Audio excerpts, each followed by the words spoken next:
Iraq में एक सैयद घराना था।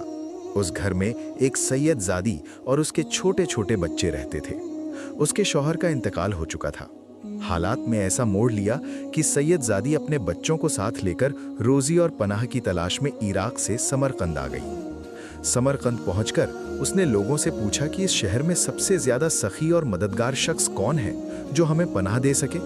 लोगों ने कहा कि शहर में दो ही मशहूर सखी हैं, एक मुसलमान हाकिम है और दूसरा एक पादरी है जो मुसलमान नहीं बल्कि आग की इबादत करता है। सैयद ज़ादी ने दिल में सोचा कि पादरी तो मुसलमान नहीं है, वो क्या पनाह देगा, पहले हाकिम के पास चलते हैं।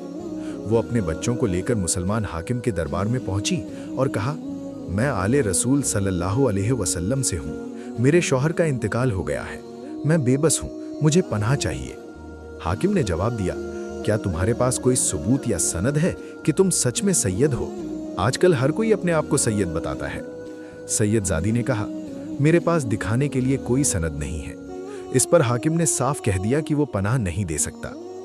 मायूस होकर सैयद ज़ादी अपने बच्चों को लेकर पादरी के दरवाजे पर पहुंची और अपनी हालत बयान की। पादरी ने अपनी बीवी को आवाज़ दी और कहा, इन्हें इज्जत के साथ घर ले आओ। पादरी ने सैयद और उसके बच्चों को खाना खिलाया, रहने के लिए जगह दी और पूरे एहतराम से पनाह दी। उसी रात जब हाकिम सोया तो उसने ख्वाब में देखा कि नबी करीम सल्लल्लाहु अलैहि वसल्लम एक सुनहरे महल के सामने तशरीफ फरमा रहे हैं। हाकिम ने पूछा, या रसूल अल्लाह सल्लल्लाहु अलैहि वसल्लम, ये किसका महल है? आपने फरमाया, ये एक ईमान वाले का घर है। हाकिम ने कहा, मैं भी तो ईमान वाला हूँ। नबी करीम सल्लल्लाहु अलैहि वसल्लम ने फरमाया, तेरे पास ईमान की कोई सनद है तो दिखा।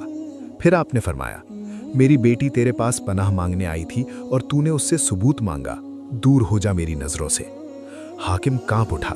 जब वो जागा तो पछतावे में डूब गया। नंगे सिर और नंगे पांव आधी रात पादरी के घर पहुंचा और दरवाजा खटखटाया। पादरी बाहर आया तो हाकिम ने कहा, वो मेहमान मुझे दे दो, मैं तुम्हें 300 दीनार दूंगा। पादरी ने कहा, अगर तुम मुझे सारी दुनिया की दौलत भी दे दो तब भी, और जान लो जो ख्वाब तुमने देखा वही ख्वाब मैंने भी देखा है। रसूल अल्लाह सल्लल्लाहु अलैहि वसल्लम ने तुम्हें अपनी नज़रों से दूर किया और मेरी तरफ मुतवज्जा होकर फरमाया, तुमने मेरी बेटी को पनाह दी, खाना खिलाया और उसकी इज्जत की। अल्लाह ने तुम्हें और तुम्हारे पूरे घराने को बख्श दिया। आज मेरा पूरा ख़ानदान कलमा पढ़कर मुसलमान हो चुका है और रसूल अल्लाह सल्लल्लाहु अलैहि वसल्लम ने फरमाया है कि तुम और तुम्हारा ख़ानदान जन्नती है। पादरी ने हाकिम से कहा, जा, देखे हुए और अनदेखे में बहुत फ़र्क होता है।